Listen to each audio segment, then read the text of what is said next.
We may think that Liz Truss is now in the clear. She's not.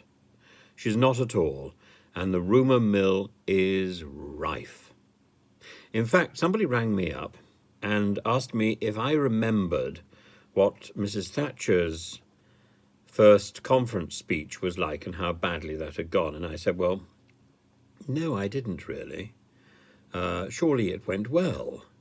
I was wrong. I was wrong entirely. 1981 Blackpool. Mrs. Thatcher had just done her speech and she had recorded the worst Gallup poll result in the Daily Telegraph. 70% unpopular. This beat Harold Wilson, who had chalked up 68% unpopularity in 1968. And at the same time as Mrs. Thatcher's unpopularity was hitting record-breaking results, the Social Democrats were also emerging and equally breaking records.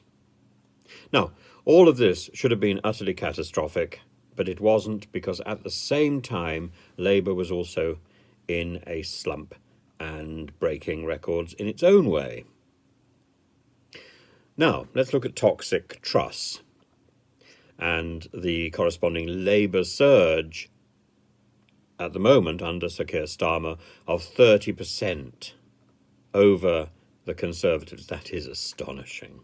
That is astonishing. And Liz Truss's personal reputation, Liz Truss's personal popularity is below anything that Boris Johnson managed, even at the height of the Partygate scandal. So the Labour Party, unlike at the time of Mrs. Thatcher, cannot act as a distraction, and I use that term very carefully, from the absurdity of Liz Truss and from the unpopularity of Liz Truss. And the Conservatives have a reputation for being draconian and quick in the removal of dead wood. And Liz Truss is not only dead wood, she's producing mould. So Sir Graham Brady of the 1922 committee needs to act quickly, and I suspect will act quickly. And I suspect it will be a visit to Liz Truss in the old-fashioned way, to acclaim maybe Sunak or Gove, or I'm sure Nadine Dorries is hoping that it will be Boris. Now, what's the old-fashioned way? The old-fashioned way is really what happened to Harold MacMillan.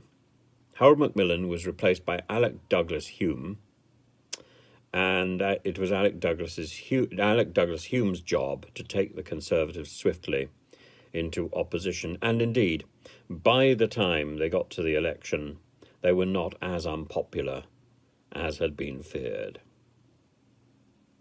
And that, I'm sure, will be the aim of Sir Graham Brady. I think most Conservatives in the House of Commons have now come to the realisation that the next election is lost.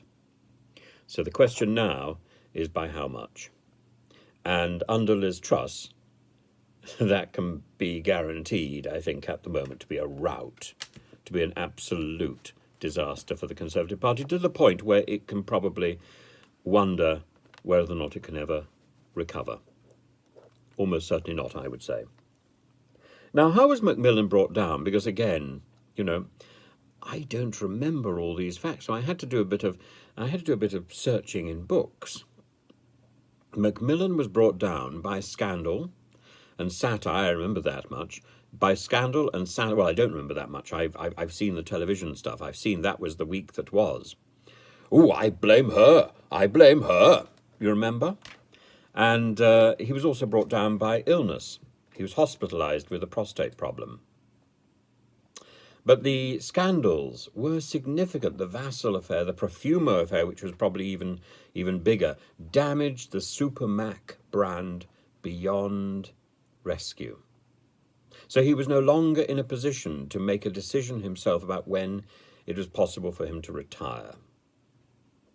In other words, soundings were taken. In fact, it's from this time that we start to get the term soundings. Soundings were taken, and he was literally given his marching orders and then replaced.